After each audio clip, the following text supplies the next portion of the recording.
তো বন্ধুরা, আমরা যেটা কিছুদিন ধরে করছি ফ্রেজাল ভার্বের ক্লাস, আমরা চ্যালেঞ্জ নিয়েছি ফ্রেজাল ভার্বকে মুখস্থ না করেও কিভাবে আমরা পরীক্ষায় ঠিকঠাক উত্তর লিখতে পারি।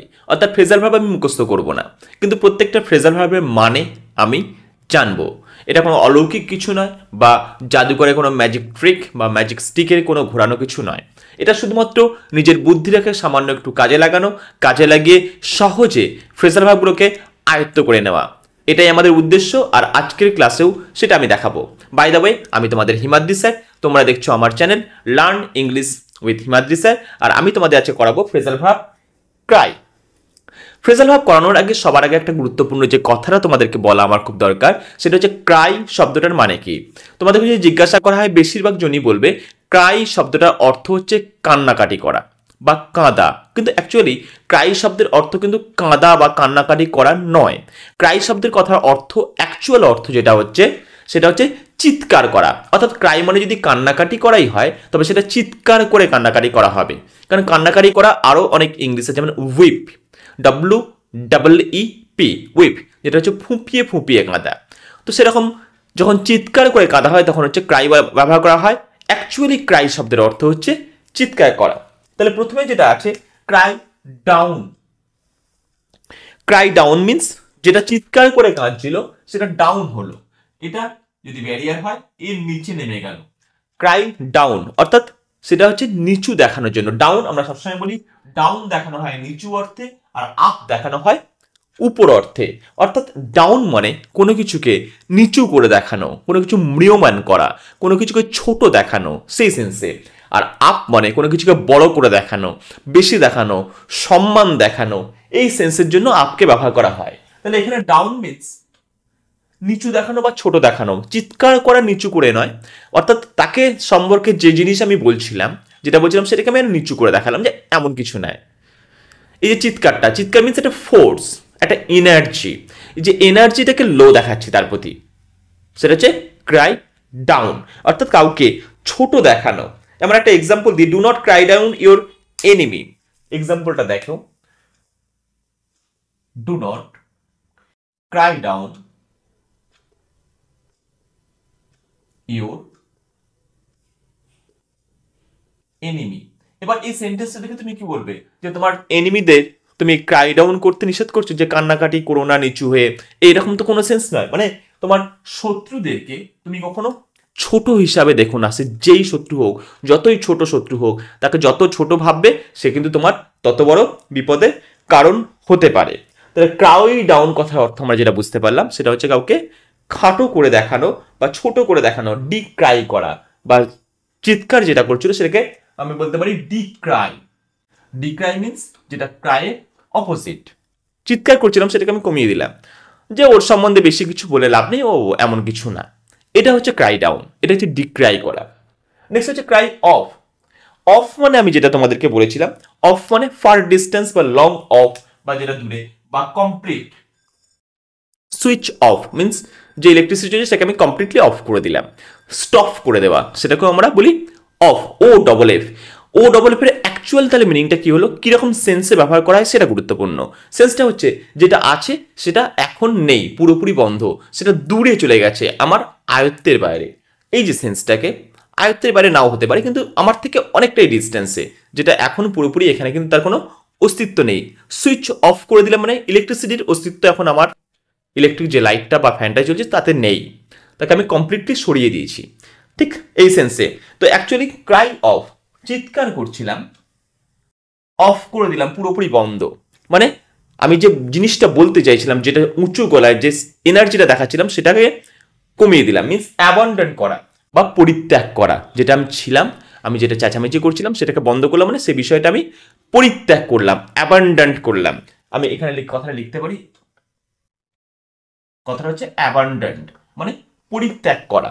তাহলে ক্রাই অফ কথার অর্থ হচ্ছে পরিত্যাগ করা। এক্সাম্পল লিখতে পারি, I plan to take part in the tournament.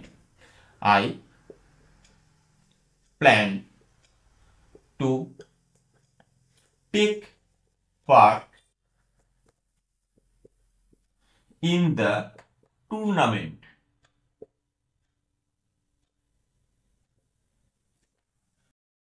I I plan to take part in the tournament but cried off at the last moment. কমা দেওয়া দরকার নেই, but cried off at the last moment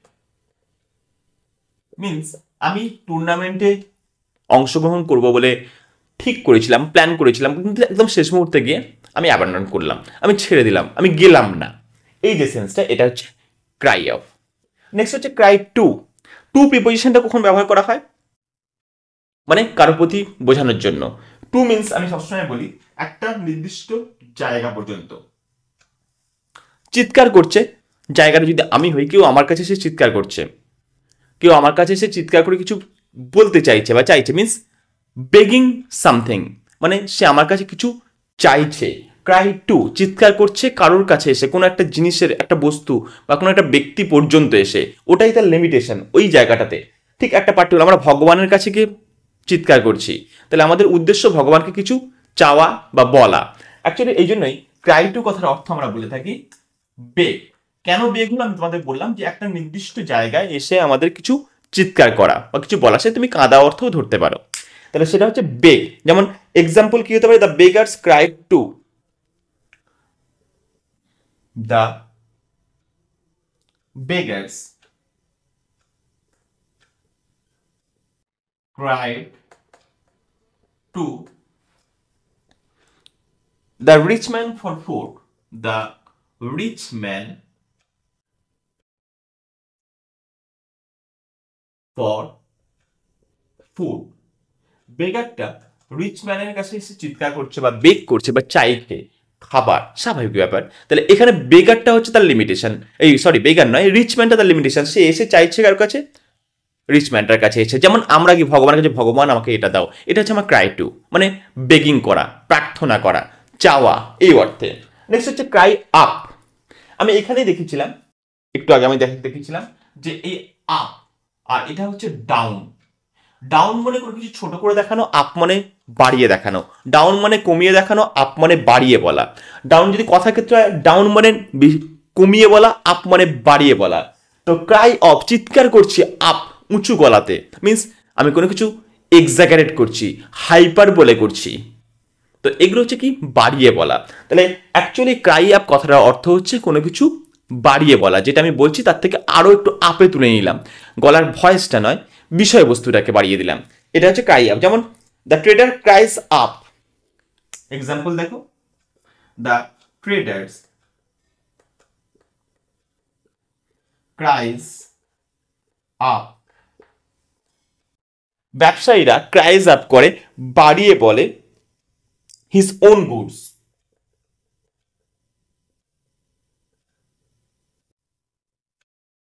goods, good কথার অর্থ যেমন ভালো, goods, GOODS, goods কথার অর্থ হচ্ছে মালপত্র। তাহলে যে ট্রেডার আছে সে তার নিজের মালপত্র সম্পর্কে সবসময় বাড়িয়েই বলে।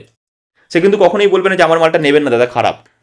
সে সবসময় বলবে দাদা এই মালটা নিয়ে যান, এর থেকে ভালো মাল যদি আপনি মার্কেটে কোথাও খুঁজে পান তাহলে আমার কাছে আসবেন, পরের দিন মাল ফেলে দেবেন, পয়সা দিয়ে দেবো। কোনোদিন পয়সা ফেরত দেয় না, কেউ কাউকে মাল ফেরত দিতে আসেও না, সেটা ওরা ভালো করে জানে। আর দুই একজন এলে কিছু যায় আসে না, কিন্তু যদি তার সেল বেড়ে যায় সেটা বিশাল একটা ব্যাপার থেকে যায়। তো সেরকম এই ক্রাইজ আপ কথার অর্থ হচ্ছে বাড়িয়ে বলা। ট্রেডার সবসময় বাড়িয়ে বলে কাজ তার জিনিসপত্র সম্পর্কে। তো এই ছিল এই যে চারখানা, cry down, cry off, cry to and cry up.